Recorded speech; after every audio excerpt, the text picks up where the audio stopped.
加入芒果 TV 会员，每周日、周一中午12点尊享《我家那小子2026》正片双更 ，SVIP 额外抢先24小时看下集，更有加更版《小子的生活日记》等更多精彩衍生。中国港澳台地区及海外用户可以通过芒果 TV 国际 APP、Mango TV 同步收看。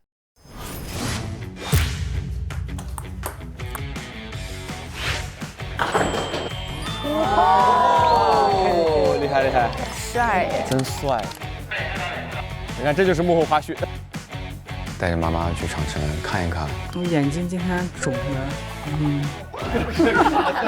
手都消肿。你这高低鞋没事哈？还好，走得慢。哎，好看，好看。在我那边看，我感觉那帮阿姨们都好羡慕呀，我羡慕啦，我真的羡慕了。长城，我们来了！啊？这是自己吃的吧？这个奇特吗？这还好吧？我想早点上班，我想早点上班。早点上班，疯了一样，这个人。我们还是需要和老板有一些精神上的交流。好难做，好难做到哦，不知道怎么满足。这几个事情给我提懵了，我们都意想不到。哇，好厉害啊！爷们要脸，爷们要脸。怎么这么喜欢看帅哥尴尬呀？红烧肉可以啊。回去我要给你看个惊喜哦，请等着，小子。当当当！啊，这可以拿走了。啊，拿走吗？我特地来的。救命了！你是会不会觉得我不好相处？我那段时间就是有点想哭。哎，不能哭，哭了你妈伤心哦。嗯，你不要凶我。是哪句话就是触动到你？就是这个没有什么亮点。有点紧张。我本来就要拍的视频以及给他们的脚本，这是2件事儿。职场的严肃性出来了。夏之光，你叫我什么？我要做企业，给我放。他又完蛋了，他又获得姐姐大名了，他就要去干他了。他所有东西是给我怎么着？哇，我是不是跟你说了，找大人帮忙要怎么说话？就是孩子他也是个个体啊。我认为你的态度太凶了一点，还是有问题的，孩子。我怕妈妈小时候对你的教育会给你心里留下阴影。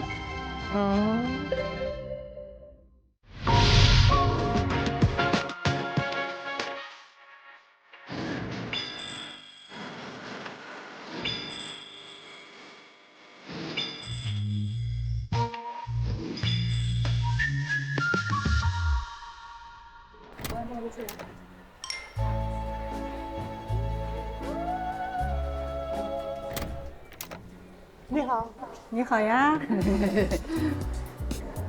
我是于承恩的妈妈。哦，你是蒋登豪的妈妈。哦，你儿子名字我可是早都知道哟。谢谢。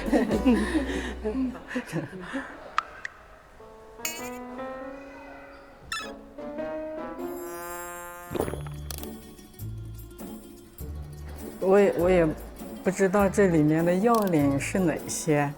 第一次来都是懵的，紧张嘛，哎，不知道说哪句话好，是不是啊？是的，你说不紧张啊，姐姐们好，你好，哇，今天我们都好漂亮，好喜庆哦，好喜庆啊，好看了。你是哪位？我是于承恩的妈妈。哦，承恩妈妈你好，我是阿光妈妈。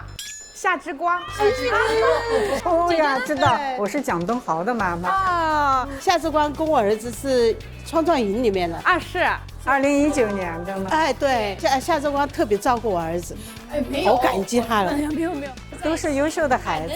因为优秀，我们才走在一起。今天我们就是这样坐到一起聊天，对，我觉得挺好。我这个人本来就是自来熟，可以看出来。对，挺好。我觉得你这样子蛮好。没有那么，你好，好呀。你这气场一下子把我们压下去了。不会吧？不会吧？真的。我们坐下呀。坐呀。你是哪位妈妈？我是王汉哲的姨妈。哎，妹妹或者姐姐的。姐姐是妈妈的姐姐。那好亲呢。对呀。昨天儿子还跟我说：“妈妈不紧张哦。”我说：“妈妈就不爱说话，这可怎么办呀？”就是你本身性格是文静的，你还碰到像我这种稍微跳跃一点的，哎，你也会跟着想说一句。你一进来我们就热闹了。挺好的，他最小，比我上长一点的，我可以聊到一起；要是比我下一点的，下一轮啊，我不见得能跟他们聊在一起。确实，我们已经落伍了。我跟你讲，我才学会那个打车，我还不会叫外卖，我还不会嘞。我就点过一次，也是出差嘛，我还想着不要点太贵了，万一送不到就算了。哎，我们加个微信吧，我们都加个微信群吧。可以。咱以后别客气哦，到哪个地方去玩的时候微信一下哦，都有落脚的地方啊。对。嗨，小琪。嗨，阿姨，又见面了。又见面了。好久不见。哎，好久不见。老熟人见面，哎，你好，叫小琪。老师们好。墩墩说担心你有点紧张，让我一定要好好的照顾阿姨。帅哥美女们好，阿姨好，阿姨好。你好。挺活泼的。是，我已经感受到了。老师们，这个纸谁收走呀？放在这个后面靠的，哎，就行了。您这熟悉了啊，是跟着回家一样。我跟他们说，别担心，就是坐着聊天是吧？哎，对，想说什么说什么，自由发挥。好，那咱们就开始吧。好的。屏幕前的各位观众朋友们，大家好，欢迎来到我家那小子2026，欢迎各位，新的一年又和你们见面啦，欢迎大家。我是小齐思君，我是李松蔚，心理咨询师。Hello， 大家好，我是孟佳。大家好，我是小鹿，脱口秀演员，新年快乐！大家好，姐姐们好，我是歌手路虎。那么接下来就隆重有请我们本季的各位家长团，欢迎各位。大家好，我是于承恩的妈妈。大家好，大家好，我是蒋东豪的妈妈，比一个爱心哦。我第4届家长，比一个爱心。大家好，新年快乐！我是夏之光妈妈。大家好，我是王汉哲的三姨。欢迎各位。刚刚一来的时候，承恩妈妈一坐下，跟大家讲述了很多录制期间各种要注意的事项啊。所以作为老朋友，从上一期节目再到这一季节目，有没有感受到，承恩有什么样的变化？承恩的变化好大，活泼了。现在什么东西都跟我们说，特别亲热，表现得特好，我很满意。那我是听说这一季听说要返场，姐姐和妈妈已经开始有一些偶像包袱的形象了。我是听说姐姐开始做一些瘦身管理。妈妈好嫌弃瘦身，已经瘦了20斤了。哇！我记得之前阿姨跟这个姐姐都说没有觉得承恩很帅，现在呢？原先我觉得他是蛮帅，但是我不好意思说，羞于承认，所以我就压制自己的狂喜。但是我心里高兴。我有点理解了，就像我是写歌的，我称我每首歌曲都是我自己的小孩。人家说，哎，路虎你这首歌写得太棒了，我说还行，没有那么棒。所以我有时候人多了或是什么，我就不好意思夸。现在呢？现在有变化吗？我现在想通了好多，想通了，开始。我该说了，我现在就说，哎，儿子你好帅呀！稍微开放了一点。承恩有没有感受到这种变化？有，他只要我一开放起来了，慢一点，慢点升温，我还不习惯。哎，你慢一点，你突然这样子，他有点怕。那刚刚也夸完了承恩之后，那接下来也要问一下家长团的其他各位家长，先来夸夸自己家孩子，墩墩妈妈。蒋东豪，他是我的儿子，对，我也他特别善良，他内心很坚韧，在感情上就是他也很容易就是和我那种表达的，就是妈妈爱你哦。有时候发短信，短信上有一个那个亲的那个表情包嘛，有的时候会有那个抱抱的那个。就是我心里面就是暖暖的，很会表达爱，我好幸福的感觉，感受到了。那问一下光光妈妈呢？夸一夸光光。夸光光啊！我觉得前面2位姐姐夸的好像孩子身上都有啊。那也得夸，同上并且。就像我的一片天吧，让我很安稳。哦，对，还行吧，继续努力。前面说一片天，还行吧，继续努力。这变天变得太快了。那我其实想问一下三姨，因为其实家里亲戚去夸其他家的小孩的时候，其实是夸得更直接的。对呀，我跟我亲戚朋友说，哎，我们家那个侄儿，你看多帅呀，多帅的那个什么偶像派路线呐什么的，我觉得我还是比较直接的。对，那你跟汉哲如果见到的话，你会直接夸他吗？很少，要叫他背后说，还是背后说人好话背后夸，背后夸人真夸，那背后骂人也是真骂。这我感觉就夸人的时候，阿姨们都还是特别开心的。其实被夸我觉得也特别有力量。虎哥，那你在家里呢？因为我是传统的80后家庭，我爸妈就是肯定你做的事情已经是他们的上限了，就是他不会说是做得很好。就像前2年上春晚，大年初一回去，我就明显看到家长那个嘴角是这样的，使劲往回收，表现的还可以，继续努力，再接再厉吧，孩子。所以我也挺满意爸妈对我的这一份夸奖，他们有他们的方式，因为我能听懂这个对他们来说是夸奖了。对我非常能理解，就是我非常能理解你父母那个感觉。也想问一下各位妈妈们和三姨哈，就是你们平时跟小子们联系的频率大概是什么样子？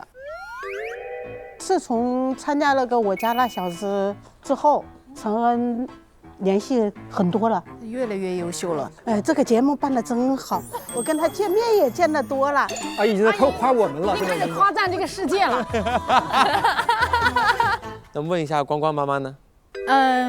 还行，然后平时可能时间比较短一点，因为工作的原因嘛，我怕打扰他休息，一般40分钟1个小时，我们会解决就是前面1个月2个月发生的事情。好高效的家庭啊，没有。对，像是那种要跟总公司汇报一样，听起来很像述职呀。阿姨以前是管理岗位吧？那问一下三姨跟汉哲，你们联系的多吗？他长大联系少一些，小时候联系多。他工作上面什么东西啊，基本上他都自己拿主意，说的什么东西好像不太听得懂。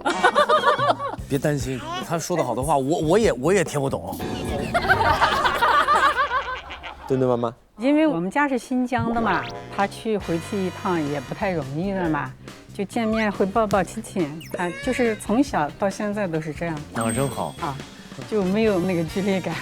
姐姐的爱比我细腻得多，就是我们离得太远了。那咱家这片天，我家这片天，我说发信息，妈是不是没零花钱了？我说哎，对啊，也很好嘛，好直接的经济往来啊，你们家。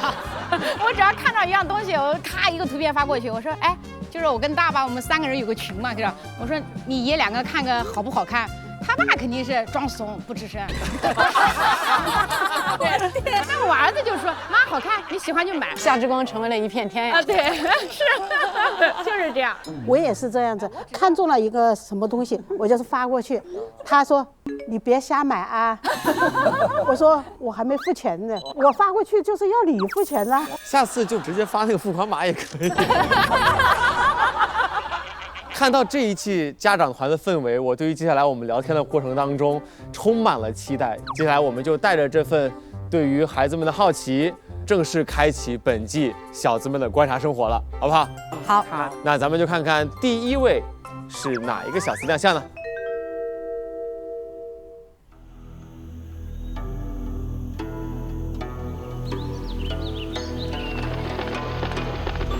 哇，好霸气的一个。啊，这喵，这猫拍得好。哇，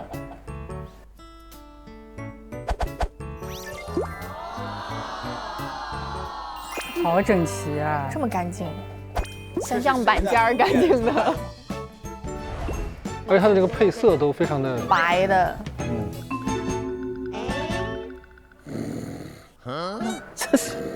这人是睡在哪里？沙发底。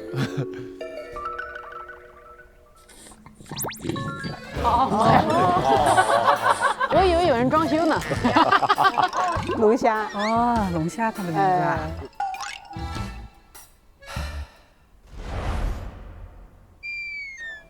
我儿子，这是我儿子。哦，你家的？哎，哦。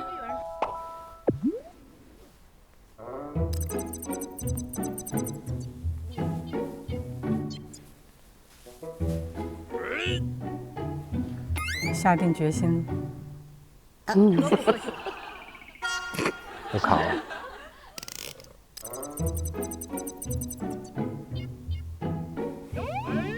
其实这样的起床是正确的。对，要缓一缓的。对，缓一缓，不能趴起来。哎，要晕一下。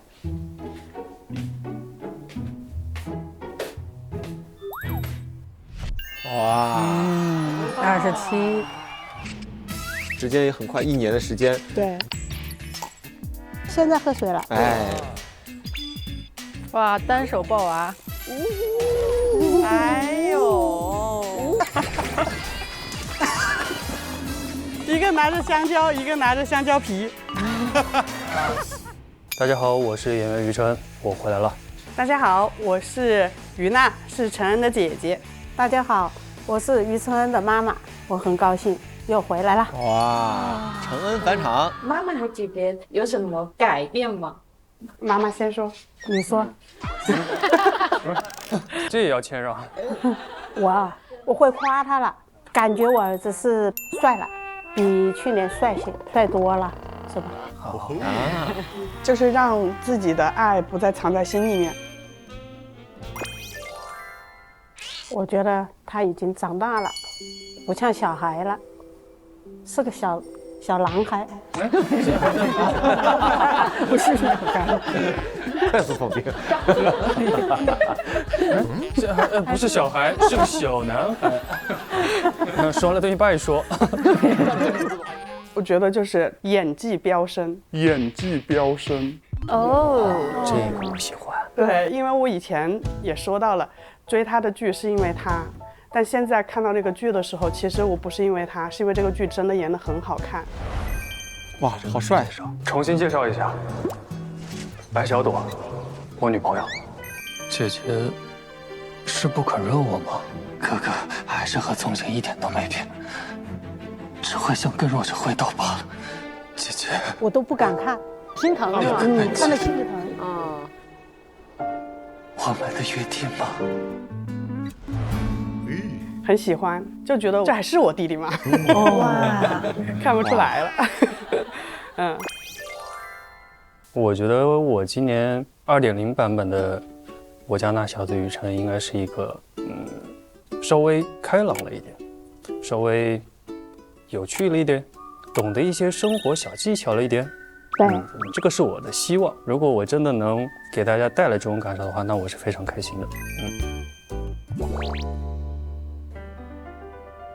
那他是什么时候搬到北京去住的？拍完戏之后就到北京，也租房子了。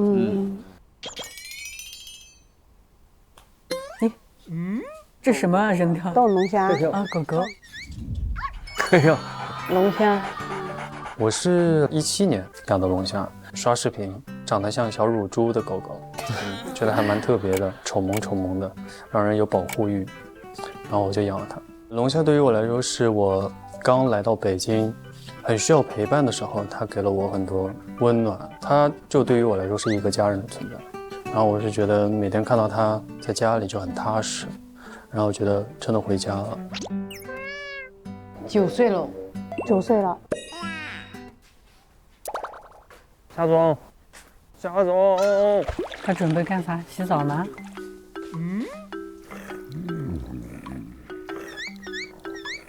好可爱的表情。今天要干嘛？今天是不是要泡药浴了？泡药浴。哦。龙虾年纪大了，然后去复查的时候，医生说它抵抗力下降。这个时候就很容易起皮肤病，大概1周的时间要泡1次药浴，就可能会对这个皮肤会稍微好一点，它能舒服一点。也就完全没有泡身上啊，就纯泡到脚了。其实有没有可能可以有一个更大一点的盆？对，宽一点就好，就好舀水。让小狗就脸搭那儿，全身都泡进去。睡着了。你坐一会儿，坐下就好洗了。坐一会儿，随便坐，坐一会儿，坐一会儿，耳朵都竖起来了。哎呦，呀！你坐下，水都溢出来了。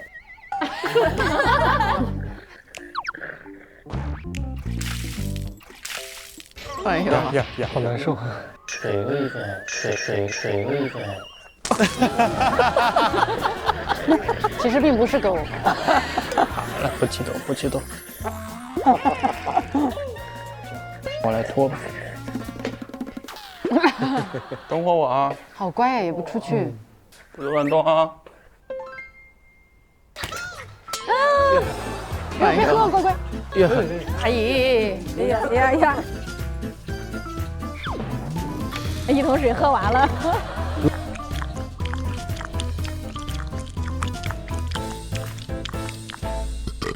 龙虾说：“这不就帮你解决了吗？”内服外用，内服外用，好贴心。你这多了点儿，帮你解决。哎，这个不能喝，就喝。哎，天哪，天哪，这个不能喝。哎呀，喝的香的呀，不能喝，不能喝。完了。哎呦，喝了。你说不喝就不喝。他说这玩意儿跟泡茶似的。人家说你没说之前，我也没觉得这东西这么好喝。小狗就这样。喂，哎，怎么转站吧？还是而且他知道主人在的时候不能喝。是的啊。要鱼、香波。这个小狗愿意躺着就好。啊，双猫龙虾。幸福的小狗。能买一个小种，这太好了。胖胖的啊。照顾的特好。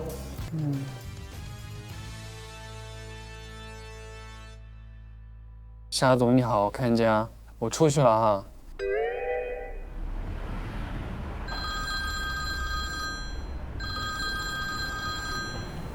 Hello。为什么打招呼是语气那么长？嗨，你到了吗？我到了，你到哪儿了？我也到了。你有没有穿那个就是运动服啊？有啊，算是吧，里面穿了一个。行，快来。好，你等我一会儿，马上到。拜拜。那就让我期待一下吧。老师要带我去哪儿？哪位老师？运动馆。哇，怎么还不来啊？啊，很多项目很大，这里。哇，好帅！跳舞机，舞潮，一会儿带陈根同学潮一下。哇呀！我凭自己本事求过绵里山，哥哥连这都要做到。哎，九重子，我儿子是不是也在里面？他在啊。譬如朝露，去日孤独。哦，听说陈恩同学有些恐高。他以前怕。OK， 攀岩，这个攀岩等会儿一定要攀，一定要攀它，狠狠的攀它。这里有个蹦极，蹦一下，等会儿。OK， 差不多了，我们现在就等它降临，等它来袭，等它驾到。他以前也怕恐高，可以练的吗？我也不知道。一会儿看看。从哪儿 ？Hello， 哎，我们今天，我们穿的好像一个，他俩穿的像组合一样。对。哎呦，终于来了！哎呀，终于来了！哎呀，跟延安是在我们之前录过一个宠物类的节目。你的宠物嘞？包包啊，包包。哇，好可爱的包包！完了，这把我当什么用？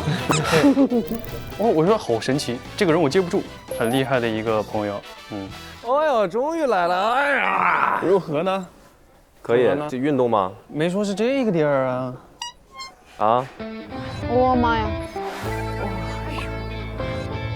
平地增高，哇！全是高空项目。怎么样？你要带我？我们今天任务是把所有的全部玩完，全部玩完。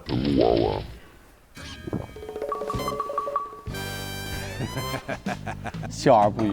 上期出现了固定项目，我来劲儿了，冲！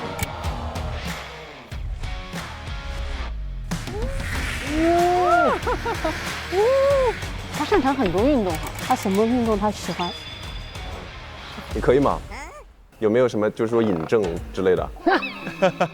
引证？对啊，有没有难言之隐啊？爷们要脸，爷们要脸，爷们要脸是吧？走吧。啊，这个爷们要脸这个表达的确是上一期陈恩不会看到的这种。对，活泼多了是吧？对对对。我想换个衣服可以吗，老师？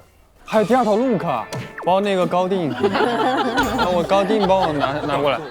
我短裤，我穿短裤出来，我换衣服，老师啊。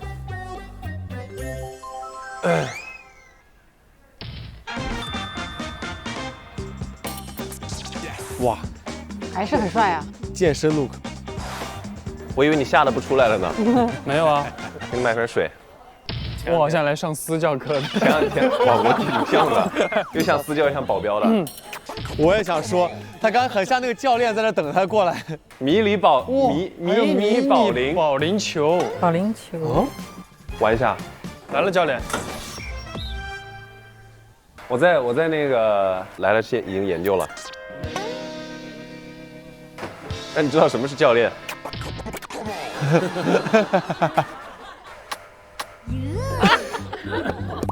哇！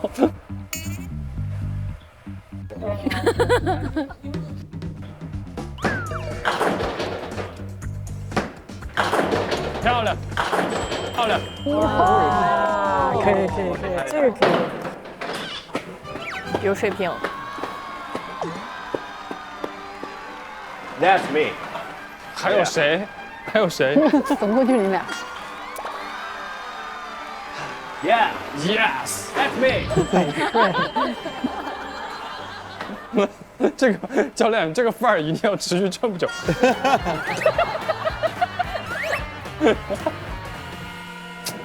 有点压力了，教练。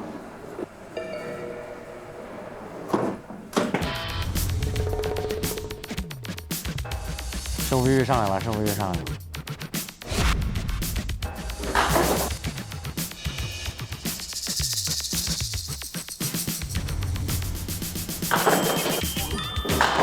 哇，厉害厉害！哇哦，教练是这样吗？教练，可以的，可以。哎，但我现在觉得于承恩是个腹黑，有点扮猪吃老虎的感觉。就是，教练很欣慰啊，教练。教练很会说。OK， 不会放过他们了，不会放过他们。刚刚是放过了哈。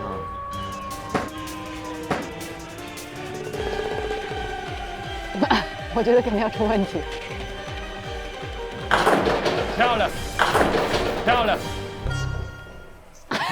好，打了7个，还是放过了。教练有点不服气。死嘴快说。俨然说，我把衣服换回去吧，本来还可以找个借口。对，我怕打疼他。他怕打。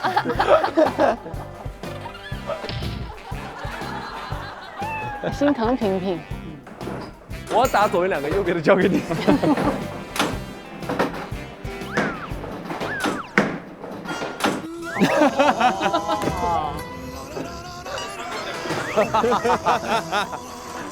这怎么办呢？加油，王佳！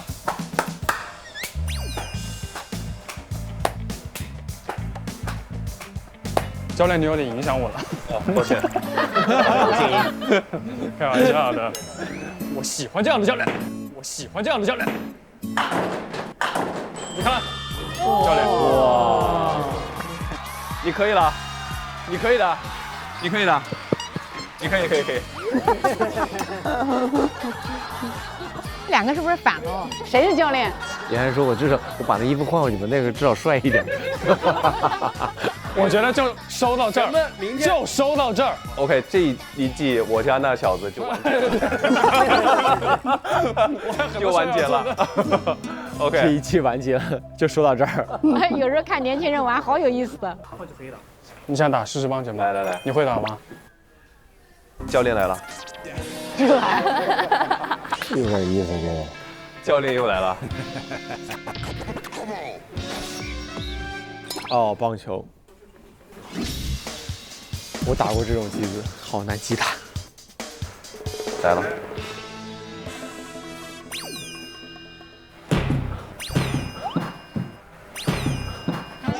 教练来了。好惊愕的表情。这好难打到啊！脏球。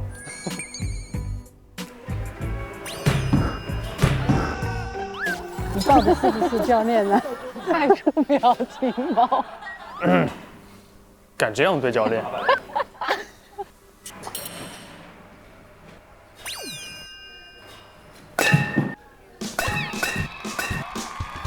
哦，厉害！哇，可以找到感觉了。什么叫运动天赋？对。哇，好厉害啊！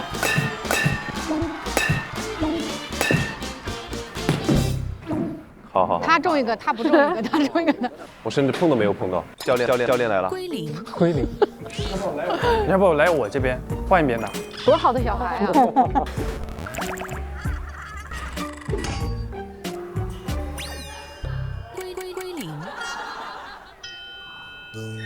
你到底是不是教练呢？没得怪了，现在。走吧。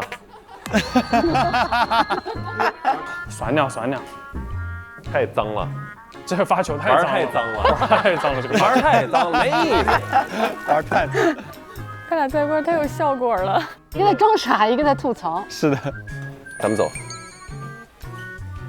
教练，你不是教练吗？你今天除了棒球之外，还有这个，除了这里的这个区域里面的运动项目之外，走了，待不下去了。换个自己的强项。嗨呀！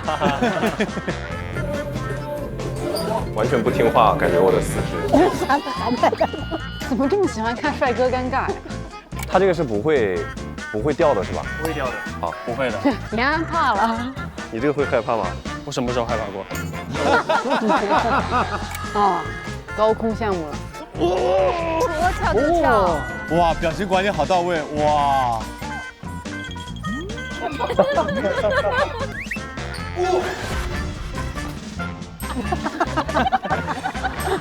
天哪，原来男孩子在一起就是这样的呀！结束一切吧，结束这场闹剧吧，行吗？这不是你带我来？对，因为我喜欢闹剧，我喜欢闹剧。咱俩又在男人之间的友谊真的好难懂。对。玩累了就在那儿躺一会儿，玩累了就在那儿躺一会儿，玩累了就在那儿躺一会儿。这可以翻跟头。是时候表演真正的技术了。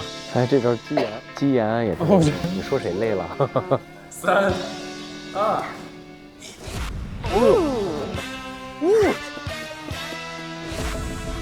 妈耶，这也太……哎呀！教练，教练，咱请来一次就没有点高光素材吗？老师，全是表情包。3，再来一次。1。好，来，有了，不愧是教练。都拍到了吧？刚才有任何一个镜头没拍到，我会很难过。前面都拍到了。回家了。Let's go. I'm coming. 龙虾睡着了，吓一跳。龙虾，你看这是谁？这是宝宝。龙虾，哎呀，这是宝宝他爸。哎呀，老熟人了，看到没有？龙虾跟他熟熟悉的还是熟悉的动静。它好点没有？好一点，它是只是剃了毛，剃了毛它慢慢长，所以它有点看起来凹凸不平。哦。准备开饭吧！真的饿了，宝子。哇哦哇，这个有点狠啊，纯肉。今天教练辛苦了，不辛苦命苦。真把我当教练了。他一直喊他教练。哇，这太顶了，这菜。男孩子吃饭真香。你现在在组里吗？没有，没什么组，就拍了一个47。47。没有民国。对。而且当时贼逗，因为那个我是之前就是定了巴黎合伙人，然后后面才去的那个组里才进的组。然后就是中间会有一段时间要出去录制嘛。就是录制之前的头一天晚上拍了个大夜，就是在那个雨里边打架。然后出去那个巴黎合伙人整个录完了，我回来拍的又是那场戏，鬼打墙。就感觉没走过。对啊，我说我怎么又在这儿？然后又是一样的剧情，就感觉中间那段时间消失了一样，就恍惚了一下。我也有遇到这样同样的问题，就是同样的情况。我拍那个入侵司徒岭下线，拍10天，拍10天，下线了10天，我就要下线10天。我感觉我每天死透了，好难杀，好难杀的一个人。然后紧接着那段时间就是拍完以后就录制了第一次的《我家那小子》，所以我那个时候整个人的状态就会被角色有点影响，是吧？原来上一季看了那么内向，是因为角色的影响，还没走出来。那当时你是一个什么样的状况？我那段时间就是我不太想说话，也不太想出去，然后就是有点想哭那天。哎，不能哭，哭了你妈伤心哦。就是没有戒断过来，然后又家里也有一些家里人的情况，就攒在一起，反正就是3、4月份吧，积压在一起了。反正现在就是我整个人调整的比较好，感觉你现在会更自在一些。但不管怎么说，演戏还是很有意思的，很好玩的，做自己喜欢的事情，好幸福的。确实是通过司徒岭得到了很多人的喜欢。每天都要解，解完你的解你的，解完你的解你的，解，一直解。姐姐，没事，姐姐放心，我不会告诉任何人的。我之前会觉得很羞耻，现在不羞耻了，现在不羞，现在可以随便解了。不是，现在就是只要大家开心，都可以皆可。妈妈有没有看今年那个陈恩的戏？看了看不完，这一剧还没看完，下一部又来了。那看那个跟这个谈恋爱的这部分看的多不？对那些方面我不知道怎么说了。对，您就说也是角色就行了。但是我喜欢看。但我们玩一天，我觉得你确实跟前段时间，我觉得可能现在更像你自己一点了。那你对我的印象有什么改变吗？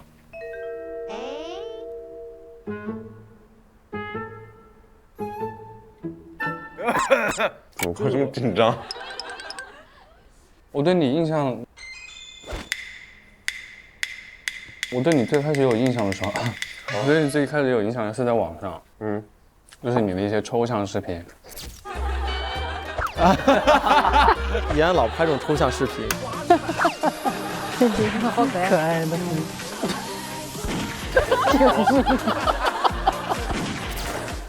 就是你的一些抽象视频，你这人怎么老回来这么的神经啊？神经病，这么的有趣啊！我说这有一天要是我见到他，我应该怎么办？这不是魔丸吗？这样最后发现，我觉得这个人他很有脑子，他很有脑子。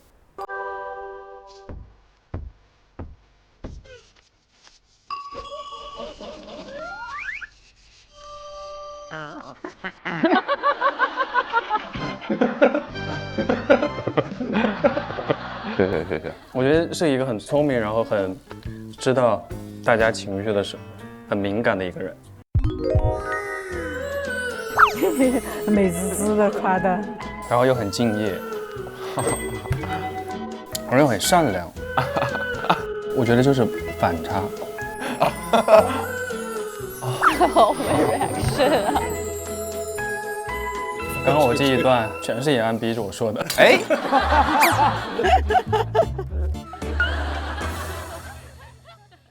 我问你啊，就是我们之前不是录这个，录狗狗那个综艺吗？你是会不会觉得我不好相处啊？我倒没觉得不好相处，我就会觉得你可能是更多，就是更沉一点。就是可能自己没有那么打开。那当时就是锤锤来的那一次，你们不是疯了？那会儿真的疯了，真疯了。那一次也不知道我们在干嘛，不知道。杨安正经说话的时候，我很害怕他马上就开始。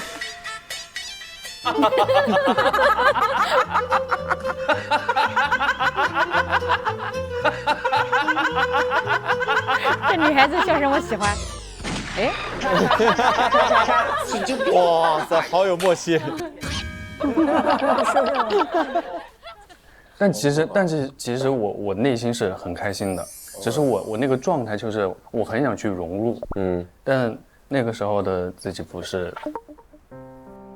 当时就是因为我太哀了，他们几个都是一个大艺人的一个状态，我就怕我没有跟着他们抽象的话，我会怕他们觉得我会不好相处或者啥的，对。所以就是没关系啊，不用去就是归咎任何自己的选择，顺其自然就好了啊。对，不要刻意的去。而那个时候你也很好啊，还行。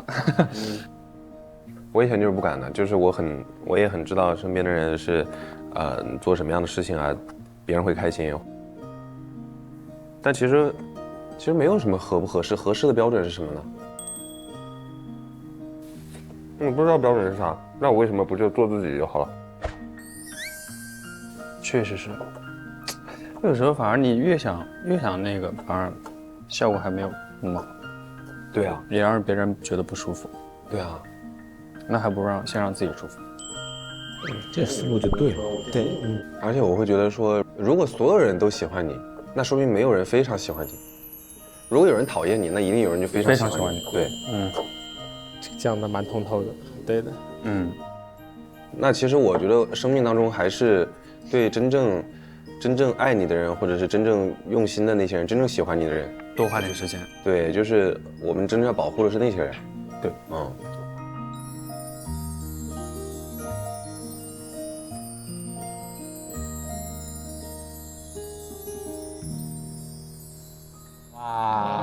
安于现状就说。前面一直说小子返场老朋友，但是焕然一新的感觉，对，变化好大。不光是对您的表达上，就他跟朋友相处啊，话语的密度都不一样了。其实我是觉得延安的出现还挺好的，对，会非常给人安全感的朋友，就平时跟他在一块儿，能激发出他很多平时没有的幽默感，对，甚至有那么一小点点的棱角出来的那个感觉。对，那一点点那种友善的攻击性，对，会感觉挺有意思的。我觉得他们两个人在一起还蛮开心的。晨晨妈妈，你知道大家会觉得晨晨是一个淡人吗？有时候看起来不了解的人会觉得好像有点冷漠这样。认为他是淡人，那就这个人不了解他。他很浓。对。我咋觉得我就淡了？那墩墩呢？我们像。话投机的时候，我们也会积极的去说这个。对啊。他可能我觉得是教育的问题吧，就是从小嘛，大人说话你别插嘴啊。举例子，现在我们在聊天，好像我们停下来他才会说，但是熟了以后他也会抢着，也会放开的，对，也会容忍。因为他很难主动的想去跟你聊点啥。他只是说他有一堵墙，对，他愿不愿意在某些人面前推倒这堵墙？对他展示出来。你就说我们身边的我的大哥吧，楚生，外面的人都说，哎，生哥是个很淡的人。但是生哥的爱是很浓烈的，你能说他是淡的吗？他只是在某方面，他可能话不多或者怎么样，但他每次我爱吃什么，就在一个饭桌上，他每次哎虎子，那个你是不是最爱吃的东西？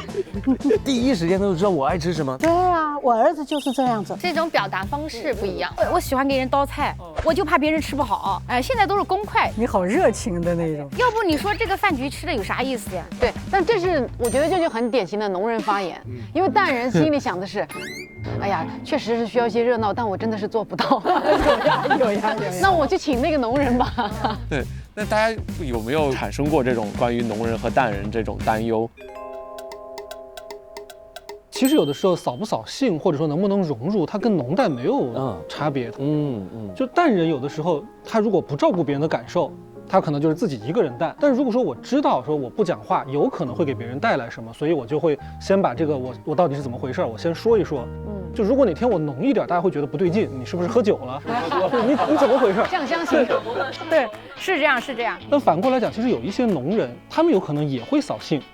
比如说在那个酒桌上，我不喝酒，但如果一个人来劝酒或者来怎么样，那种人叫猎人了，他都不叫农了。这酒是浓香的，你看就浓了。所以我觉得这个其实是一个共情能力的问题，浓和淡其实都挺好。对，淡人和农人，他也不是说某种界限，就是像我们刚刚今天看到的，陈恩和延安两个人表现的就是非常好。而作为朋友在一起的时候，农人他的充分的情绪价值给到了朋友们，而淡人他的沉稳、他的理智、他对于细节的把控，也能够让整个相处的环境变得更加的舒适安逸。这就是和朋友们相处的时候，彼此都能找到一个对的位置。所以，那么接下来我们就继续看看下一位小子。老小子返场之后，新小子要亮相了。哎，那看看下一位小子会是谁呢？上海，欧式宫廷风。哇，调料齐全，好健康，鸡蛋。谁？一看这个专业的设备，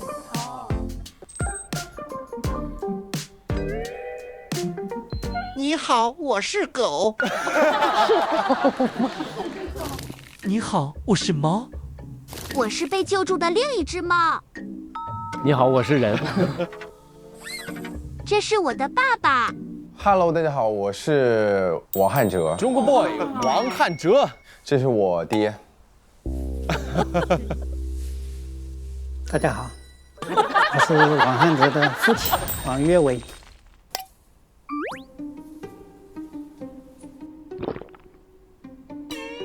你是不是出汗了？反光了。你弄一下鼻头上面。转右擦掉了，出汗了嘛。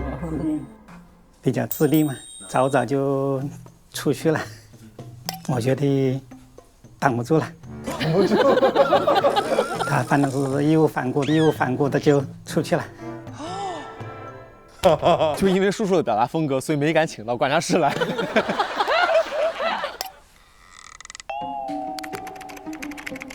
不多，我就是解说游戏视频的。我是一名自媒体从业者，做了有14年了，相当于我干这一行已经干了我人生的半辈子了。百大 UP 主，中国 boy 超级大猩猩。Hello， 各位亲爱的观众朋友们，你们好，我是中国 boy。那么今天我们来玩的是体验一些其他的这个职业呢。今天不卖个400块钱，我不回家了啊！不要投喂这个食品啊！姐姐哥哥叫我小王八就行了。来，您说咖啡耶，还有个蛋，我是大鸟啊。早上刚刚到科隆，在瑞典待的最后一天了。他好厉害，到处跑哎。这样就把你请到了，咱们都是 bro， 那就来了呀。今天就跟着丹姐走。你了解的独居生活有什么？没有。对。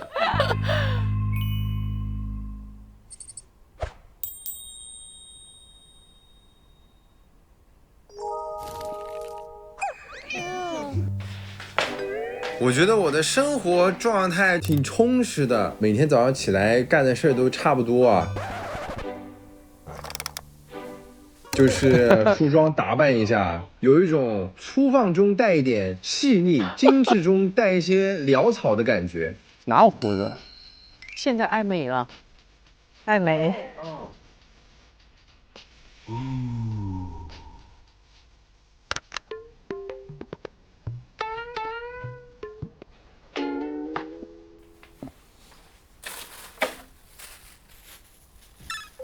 因为在调理这个身体吧，所以每天会喝这个养生茶。哟，还有点齐全呢。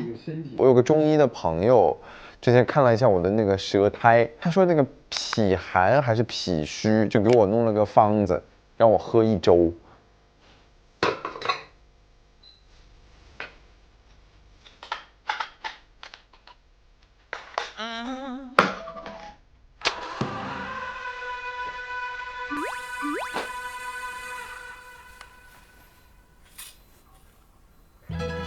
啊，他可能是打算直接用水来洗一洗，其实是可以的，当然，我也会这样。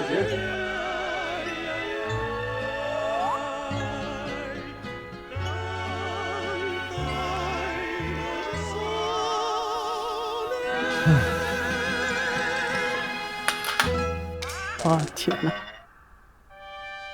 多接地气啊！没毛病啊，你煮开了不就洗了吗？不过你就洗了，它不是也在你嘴里吗？早晚就出去了。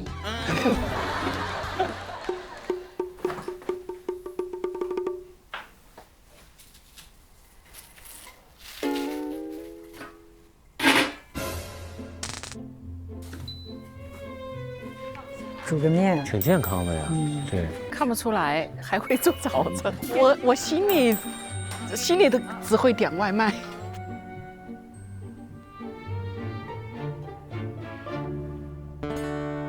他转身就走了，仅凭一双筷子。晚了吧？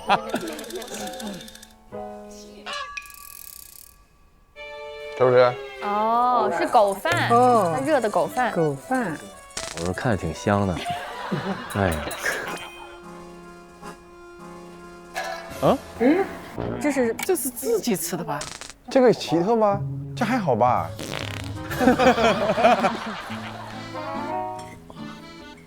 这个面呢，我天哪！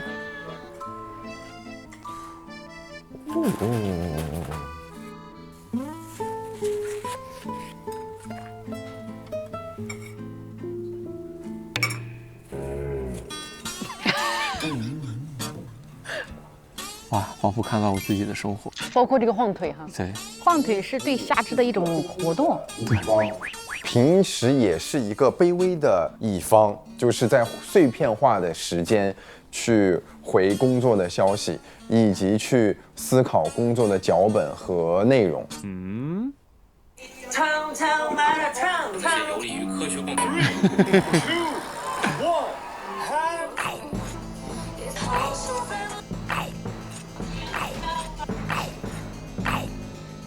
我天！吃饱了，这让人抠嗓子眼儿，不像脾虚，气血多足啊。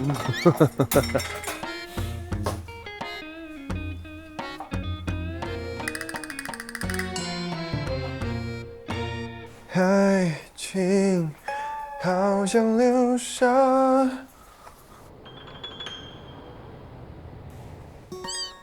哦。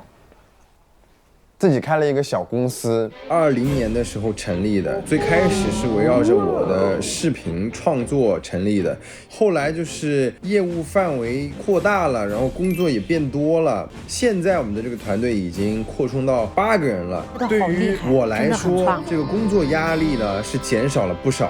他在巡演，因为他也做音乐。哦。特地化了个妆，没化，没化。你看，我画哪儿了？好像是没化啊。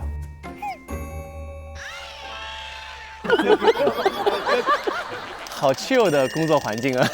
哦，等一会儿会来2个朋友。哇，哪位神秘的嘉宾？哎。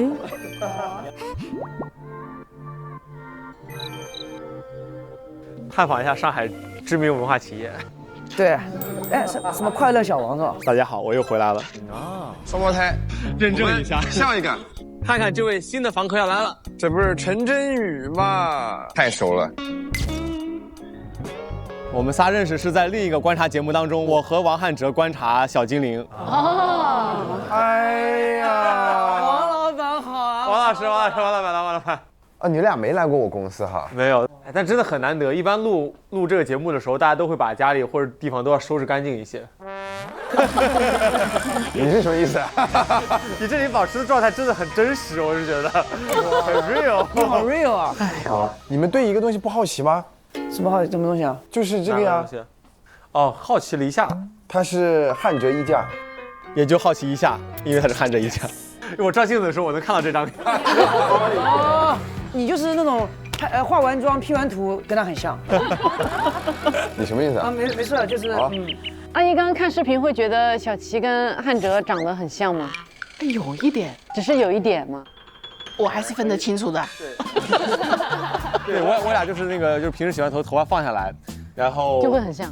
对，然后再一笑，眼睛一眯起来，很像。我还是分得清。分不清就真危险了，我说实在。全是你周边，你看你这太夸张了。他的工作室里面全都是他印满他脸的东西。这个是之前要送给观众的，难怪没送完。现在上面再看一下吧。这是你的办公室，领导办公室，老是那么回事儿了。对。哇，您的主机好酷啊！置换的。啊，椅子置换的，显示器置换送的，那一台 ACC 找品牌方要的，那个也是直接要就可以吗？啊，这么好？他上次也在教拉红这些。对，这一桌成本好低的，几乎没零成本。桌子也是 free 的。他说要不要给我要一套？我说没关系。那这是啥呢？打卡机啊。你们公司要打卡吗？我们之前是不打卡，大家靠自觉。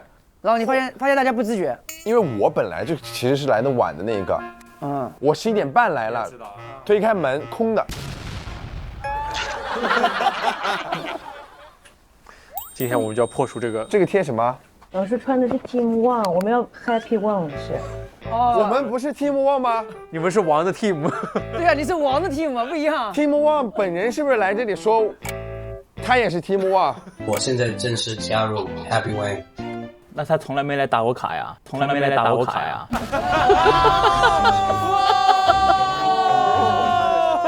是对的，是对的。那我给他贴上吧。好，就是因为没打卡哈。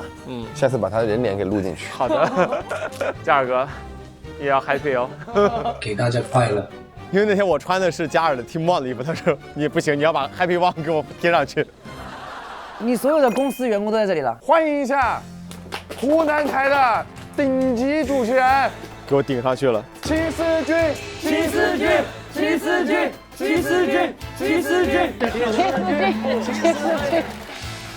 我现在身上都已经湿透了，我现在出汗了，背上。啊，你介绍我呢？我呢？来，这个接下来小精灵怎么说？小精灵。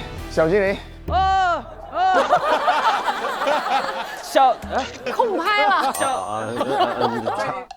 最近正在看巡演的小精灵。哎，没错，是在落雨，怎么有雨呢？是吧？他的世界在下雨，只是脑海里面那种。对，跟他玩梗。既然说来都来了，因为确实你们来的挺突然，今天还是周一，我们正常要那个什么，要哪个什么？那个什么？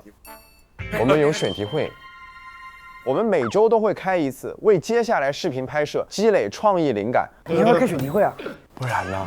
我们的灵光是炸出来的。我以为你自己就灵光乍现的，是啊，靠别人。我以为这些年的创作，你一直是每天就是醒过来就有灵光出现了。干了这么久了，早就榨干了。这个榨干，真的早就榨干了。那你们做呗。OK， 那我上班了。来吧，谁来发言？来吧。我前两天想的是，前段时间是那种脱口秀剧场很火那种，给你一首诗，然后每个字读一个字，然后你要两个人互相演，你刷到过没？比如说床前明月光，我给你个床，然后给你一个场景，给你一个角色，你第一个字就要以床开始，然后跟他演，但是你每句话必须要推动剧情。那不是脱口秀啊，那即兴。对，我刚才讲了，这个会不会理解成本有点高？就是在观众我是担心，因为是这样，就是他有的时候演得出来的东西是不好笑的，你没办法保证这个东西是很好玩的。但你演出来肯定是好笑的，因为你演技很差。我觉得这个再考虑优化吧，就是他可能理解成本。然后还有一个是体验类的。标题，我想的标题，爸爸，今天我想跟王汉哲叔叔待一天。什么？这有什么东西啊？这个太好玩了。挺好，我可以先问问他。然后还有一个就是主题是体验上海早饭，你早上给一个上海朋友打电话，你跟他说我要去吃早饭，然后让他带你去吃。但是他的点很薄，薄的话再往上叠一点什么？就是这个没有什么亮点。然后还有一个选题也是一个大概的一个大壳啊，就是餐桌狼人杀，就是差不多4到6个人，每个人天黑吃一个东西。然后我觉得这个小游戏的话，我们可以真的像狼人杀一样，就是设置几个预言家，设置一个有点紧张，那个女巫。你这个游戏形式是不是没有想好？小七都紧张了。还有一个是，就上周就想让你拍了，就是豆包改造穿搭。这个有一个问题啊，就是这种热点的东西集中在创意会上面讲会慢。你比如上周2你就想让我拍，你就直接跟我说，好，说拍掉。但是因为你想，我们今天提了之后回去拍，然后再剪发出来，这个热点词就没有了。当每个人都刷到这个热点的时候，已经开始要消失了。主题是带外国人玩1天上海，就是以一个海外留学生在上海的一个生活为切入点，快餐协修吃法。但其实这个也可以就把这个事儿做大一点，就你把所有的快餐品牌的协修吃法都吃了，你再想一个汕头主题。我随便说的，我试了潮汕所有的差评餐厅，就是最差评的餐厅，就是我们的切入点得是这个样子。对，就是要做一些这种违背预期，然后就是违背观众的那种，大家可能会更有兴趣看一下。听下来最能拍的，我对于内容还是很多要求的。首先就是角度得清奇，这个东西好不好执行，视频产出了之后，它的这个剪辑节奏是非常重要的。哇，太棒了！哎，工作没有结束。你想跑？并没有。为了让你们的这个参与感更强一点，让我们的公司小伙伴也就是开心一下，要给这么大的一个，要这么大的一个铺垫啊！是这样的，我想的是让他们每个人出一个本子 ，for 你们2个人的这个选题，然后你们挑一个你们觉得最好的，然后那个小伙伴呢会获得额外3天年假。我们3个决定出一套方案，这个3天年假我们1人1天。反内卷，我的反内卷，哇，所有人都好轻松啊！哎，不对，万一他俩对这个方案不满意呢？这样的话，他们的年假就没有增加，也没有减少。对呀，他们也不亏啊。压力给到你们了呀。他们放假，我们有什么压力？对啊，万一这个本子真的就是一般，那骂的是你们公司啊，又骂的不是我们2个。对啊，我们受害者啊。我没有和你联合投稿。我纯做好人，我还能在外面留个好名声。以后不要用 AI 做这种鬼头。不能这样，你们赶紧弄。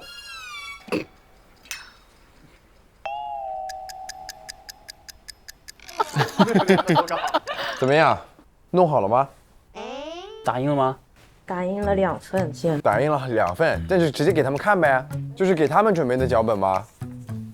其实我们的过程不需要脚本，就是一个大纲，然后就是我们直接把这个东西给到你们，然后你们自由发挥一下，可能。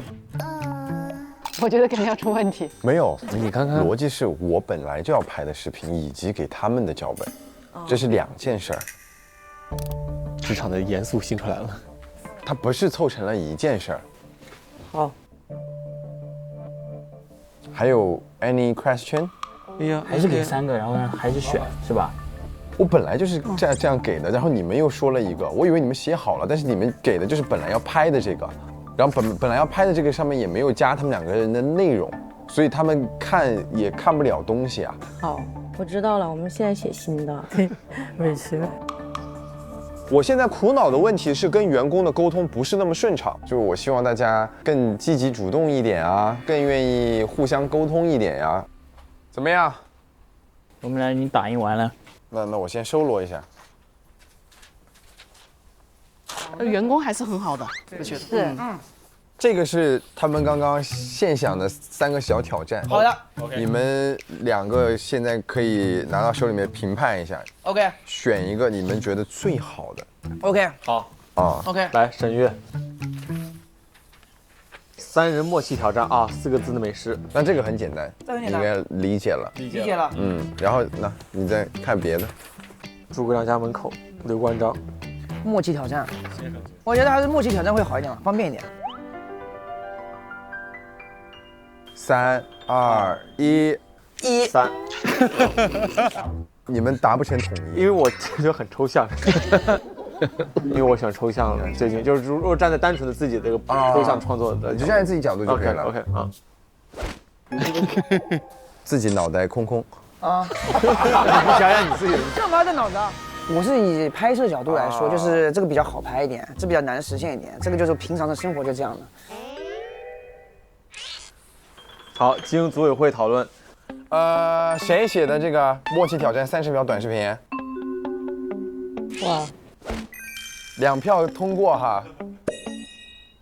好开心啊！这个直接笑的，哎呦，你可以大声笑出来，没事儿。我很害羞的。他平时不是这样，他平时真不是这样的。你越说他越不这样了。祝贺你，谢谢老师。我觉得最大的烦恼其实就是因为现在要做全平台，就是有点分身乏术，还在摸索的阶段。那管理上面跟每个人怎么去聊天，上面怎么去发挥一个员工的他的优势跟潜能上面，这个是我比较烦恼的一件事情。生态也不一样，对，然后内容、长视频、短视频，然后热点话题类型都不一样。你们也过来吃呗。你们吃。哇，他们都好畏惧和你一起吃东西啊！你是这种有距离感的老板呀？没有，挑事儿。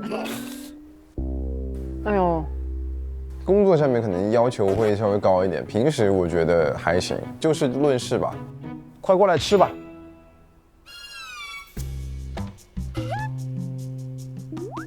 哟。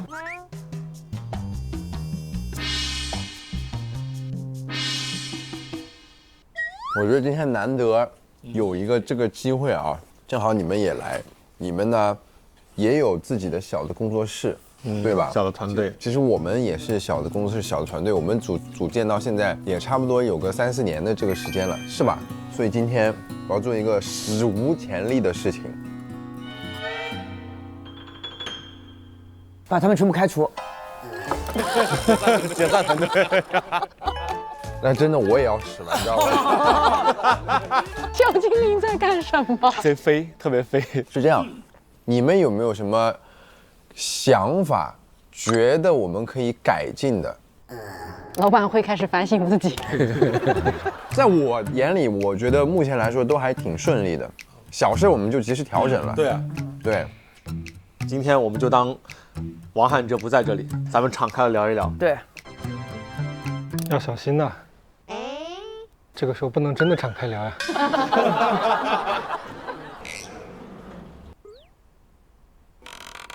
我们有那个隔音耳机，要不要给他戴？哇，这效果一下就拉进来了。开放性的，什么都可以聊，大家随意提。得亏我家那小子去了，不然永远没有这样的机会。就是我对这个老板不关注工作室账号这个事情有点不满。什么意思？不关注我们工作室的账号，他只是说回关的意思。你为什么？那你为什么不回关自己的工作室？对啊。我看起来像个假号一样。看看，真没关注啊。好，回关了。哇，好有趣。谢谢老师。快，还有什么要求？那么你先说。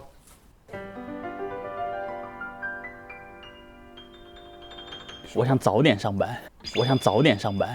早点上班，跟疯了一样，这个人真是拍马屁。我想早点上班。我天，同事的眼神儿，好真实。哎，我没说完，别生气。说了，想早点上班。不愧是做互联网的团队，思维方式都很短。我觉得9点半和10点半上班是没有什么太大区别的，但是7点半下班和6点半下班区别就比较大。灵活一点噻。我能理解他回去他有事情的。他什么事情啊？谈恋爱？哦，他谈恋爱呀，人家谈恋爱呀。你想享受夜生活？对啊，比如回家你7点半下班，回家8点做完饭做个饭，9点才能吃上。但确实还得算上通勤的有个堵车的点儿。对，其实6点半挺尴尬的这个点儿。就早上班早下班。我是 OK 9点半的，你们举手表决吧。啊，全员通过了。哇！笑出鸡叫，掩饰内心的尴尬。因为其实是因为老板起不来吧。我也是这个，是不是这个想法？真的很夸张啊！因为我以前就是幻想的，突然有个人说，我们想早点上班。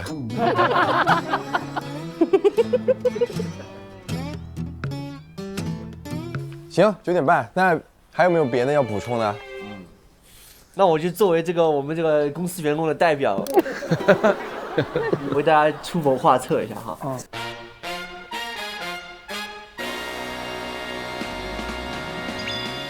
哇，还有发言稿啊！我天哪！哇，准备好的。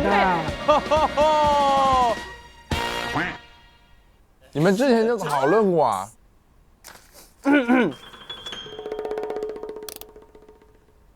首先呢，为了促进我司的这个卫生情况，哇塞，这是真的是从最直接的这个地方开始入手啊。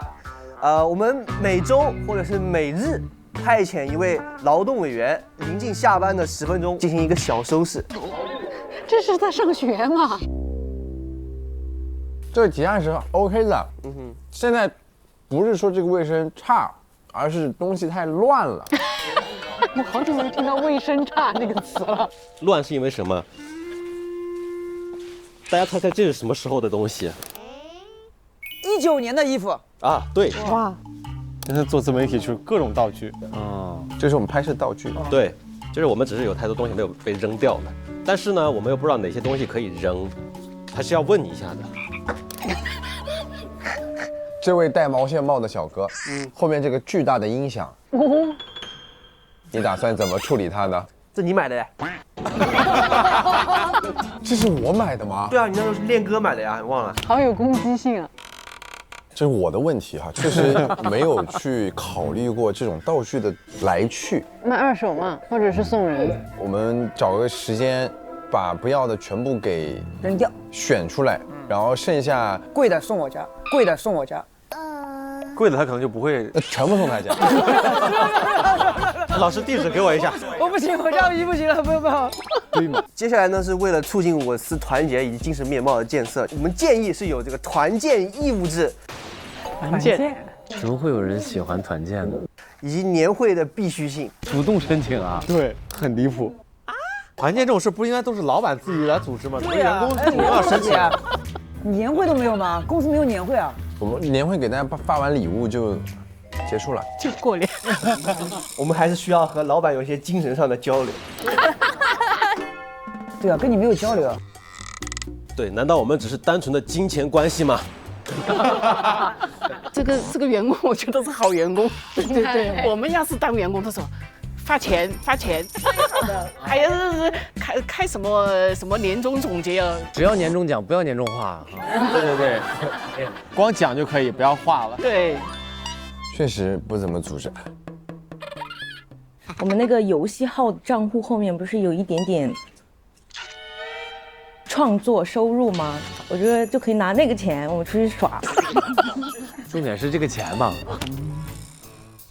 还有啊，你自己账户里面还很多钱。啊，你支付宝里还有啊？支付宝里还有啊？倾家荡产去团建。再深就不对了。你知道你的公积金的？那就2026年至少咱们把这个游戏号里的钱花完，好吧？团建上面，啊，给他乐坏了，盯很久了。OK 的 ，OK 的。你们别的人有补充吗？其实还有一点，就是年终了嘛，你要发表一下讲话的。年终讲话。对，总结现在，展望未来啊。没有那种上班的感觉，平时太休闲了，太休闲了。不敢，难以置信。哇，你们好喜欢这种形式啊！他们好爱公司企业文化。哦，你们真的很反向。对呀，你们要求团建，你们要求老板一定要有那种年终讲话。对呀。要求996，喜欢被管理。好难做，好难做到哦，不知道怎么满足。人真的是缺乏这种，我觉得太浪漫了，他的员工就想跟他待在一起。正能量还是？这几个事情给我提懵了，我们都意想不到。对呀，完全想不到。哎，也是我意料之外的。也是我没想到的。我是直接创业，我也没在公司待过，都不知道。所以传统的那些，公司的形象是什么的，其实我不在意。然后呢，再加上我们小伙伴毕业了之后的第1、2份工作就直接来我们这边了，所以他传统的这些也没体验过，没有吃过传统职场的苦。人是这个样子，缺什么想要什么，就是围城嘛，就是里面的人想出去，外面的人想进来，你知道吗？这就是围城，我跟你讲。管理在我身上，我感觉很难 get 到。不像是一个非常传统的老板，像一个内容总监。因为他也没有什么老板的样子，工作沟通都非常的随性，我们感觉不是很 care 我们王加班，他们真的很在意王加班。觉得老板有时候很凶嘛，工作累了，就是可能有时候就是有一些事情没有弄好，咱可能就会比较着急。大部分时间老板在出差嘛，我们都是发语音或者怎么样，然后可能理解上有一点点偏差。我觉得当面说事情会比发语音打字好很多。主要还是因为老板平时都不在公司吧，他们一直不在，我们就很缺乏很多那种交流沟通的机会。还是爱他。其实并不是想让他搞一个形式主义的东西，1年结束嘛，他做一个总结，可以相当于是对自己1年成长的一个肯定，也是对我们底下团队这些员工1年成果的一个肯定。怎么样面对就是明年的一些创作啊、方向啊之类的，总结一下会更好，我觉得。鞭策老板成长，员工更像老板。其实好感动啊！我觉得他们的员工真的还是很有那种一条心，希望公司好的那种感觉哦。就感觉就是单纯他们就想和老板多待着。就是喜欢老板嘛。确实也在这儿奉劝一些老板啊，假如说你觉得你的团队没有什么凝聚力，不是说是军训一次就有凝聚力的，凝聚力可能就是你看这样的团队，就大家看似就是每个人都在做自己手头的事情，但其实每个人都在为对方着想。就是有凝聚力的，对，所以其实还是他们的氛围。是的，是的，马马虎虎的一个老板吧，确实，因为我没有在传统的职场上面待过啊，就是你看我家里其实之前也买过很多书，就是关于管理啊、沟通啊这些书，我都翻看过，但是其实不适合像我这样的初创小团队。哎，我说2句啊，确实。之前大家提意见的这个次数比较少，但是今天我有所收获，我成长了。可乐都能喝开。我感觉自己真的背负上了一个老板的使命。他有种在看提词器的感觉。好吧，我会满足大家的一些愿望的。大家想更早的上班，真的我们公司好怪啊，为什么会想要做这些事情？你刚才说了一句，就是你现在感觉你现在变成老板了。我一直是老板啊，终于把头发梳成大人模样。哇塞！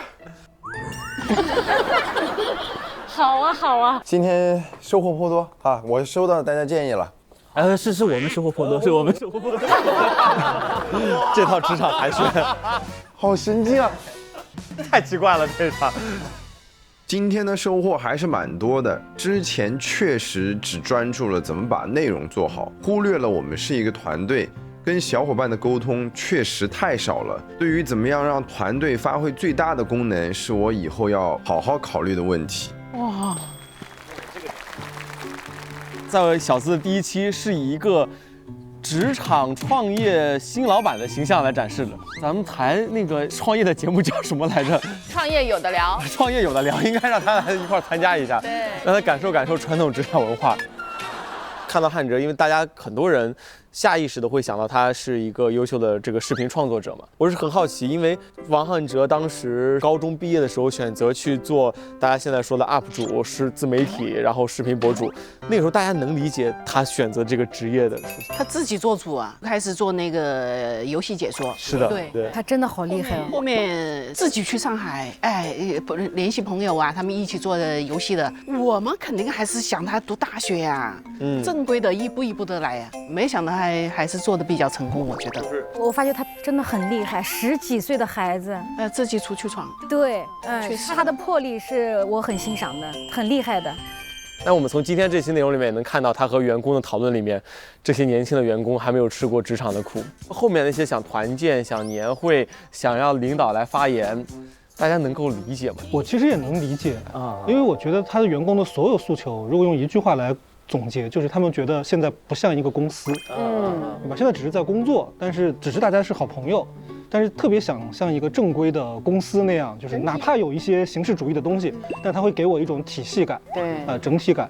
所以我觉得其实就是员工希望这份工作能够做得长远，做得大，就是这种心情。是，我觉得他们员工还是很喜欢他们彼此，因为如果说他讨厌同事，我才不要跟你团建，对吧？我讨厌老板，我才不要跟你年会。对，因为员工敢说这个话，应该是他平时愿意听员工在讲一些他们的诉求。对，我们想把游戏账户里的钱花掉，老板要不要花？这个也是诉求。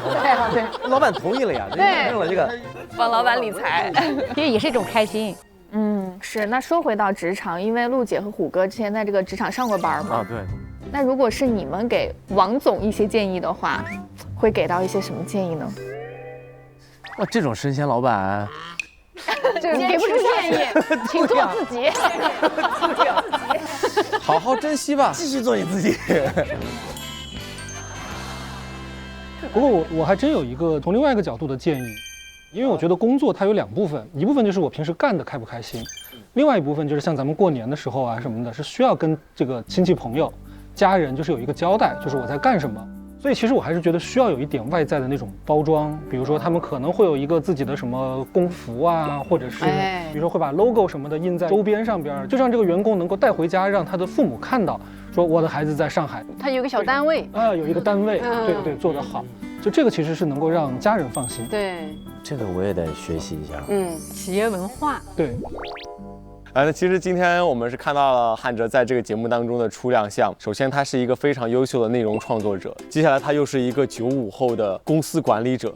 那从一个幕前的人，然后到幕后的管理者，这个路是自己不断在摸索的一件事情。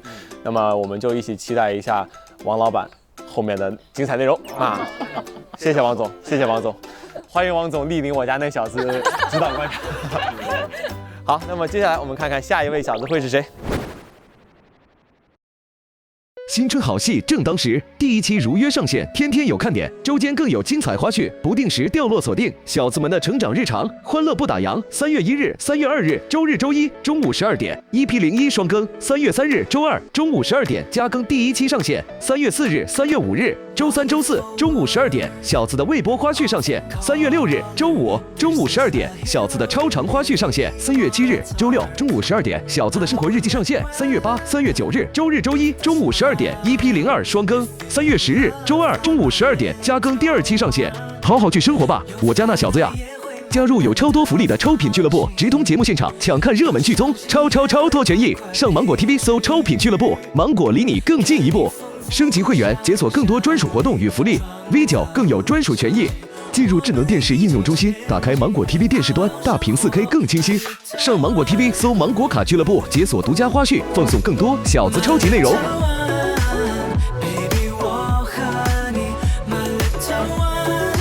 更多精彩内容尽在新浪娱乐微博综艺、新浪综艺。上微博关注节目官方微博我家那小子，获取更多嘉宾动态和惊喜互动福利。上微博带话题我家那小子发博讨论，和微博网友一起分享成长感悟。内容合作平台小红书，短视频合作平台快手，特别合作前程无忧 YY 直播、途家民宿、婚礼季、百度网盘、闪送、讯飞输入法、映客直播、网易小蜜蜂。和你 My little